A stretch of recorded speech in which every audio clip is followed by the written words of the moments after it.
Caio Borralho is going off on Nassourdine Imavov. He did an interview and basically he was asking, it's like, oh, apparently you got offered Nassourdine and he turned it down. And Caio Borralho broke it down. He's basically said that the fight was offered, but Nassourdine said, no, he's not high enough ranked. He wants to go right to the title shot. And Kyle said, I guess the UFC was like, hey, if you don't take this fight, Kyle's ahead of you. And I don't know, man. Like, you got to look at Nassourdine position.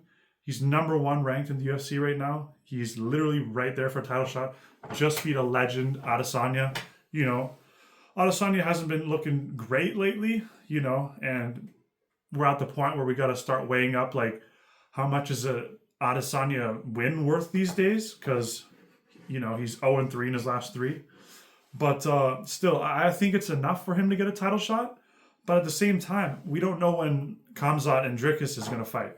So in order to keep active, you know, they might have to do it. And I don't know if Nassourdine is the type to weigh in for a backup. But if he is, I mean, by all means. But Kyle really, really wants this fight. And I think he said he last fought in August. And man, he's just like, he needs to get going. And rightfully so, he wants Nassourdine because that's like a huge fight. Not for like the casuals, like they don't really talk, but I mean, Kyle's fired up and I love what I'm hearing from him. You know, the intensity. I didn't know he had this in him. And he's calling him, oh, you French pussy, you don't fight me. I want to fight you. And the fans are really giving it to Nassourdine right now. They're calling him a duck and all that. And I don't know if he's a duck. Like, he fought Adesanya. He deserves a title shot. But I don't know, man. I think they should book the fight.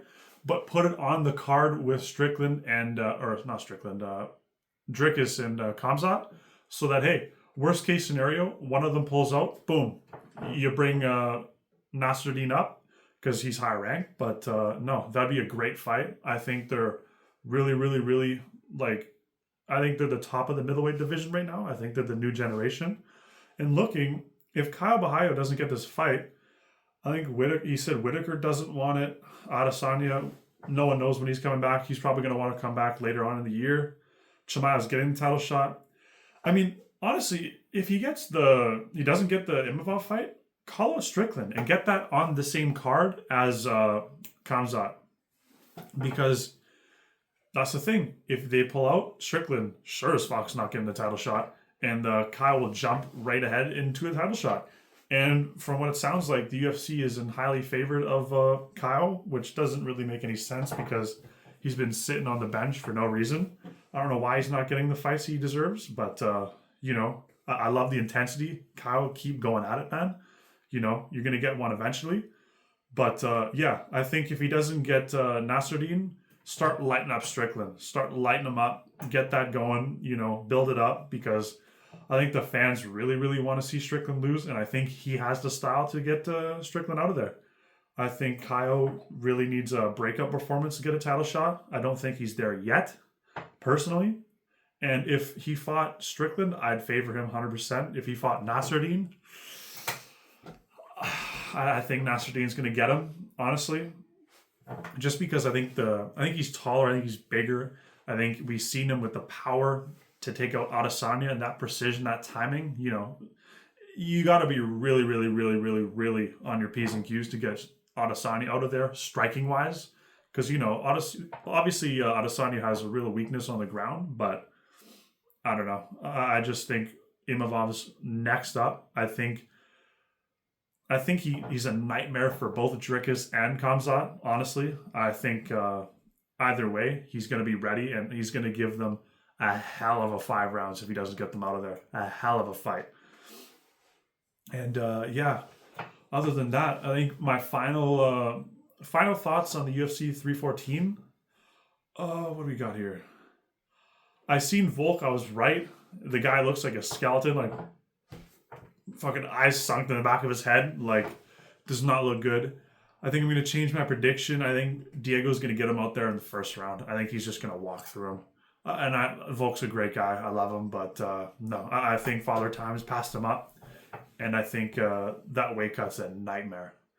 You know, if even let's say Volk doesn't get knocked out, don't ever fight at this weight class again.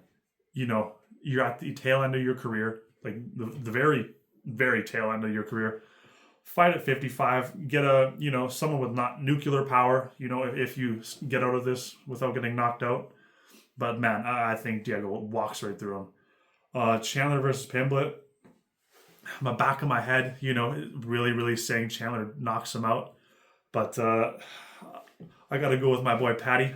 Even though he's dead on this card, has not hyped it up at all. He literally failed the press conference. Well, didn't fail, but he just didn't really give much. I think Yair. I think TKO round 2, 100%. I think Yair, the intensity, he's coming with something to prove. Diego lit him up for losing a bunch recently. He's gonna get pissed, and he's gonna go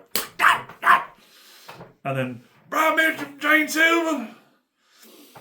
I got Gene Silva round 2 TKO. I just don't think that Bryce Mitchell is god tier on the ground. I don't think so.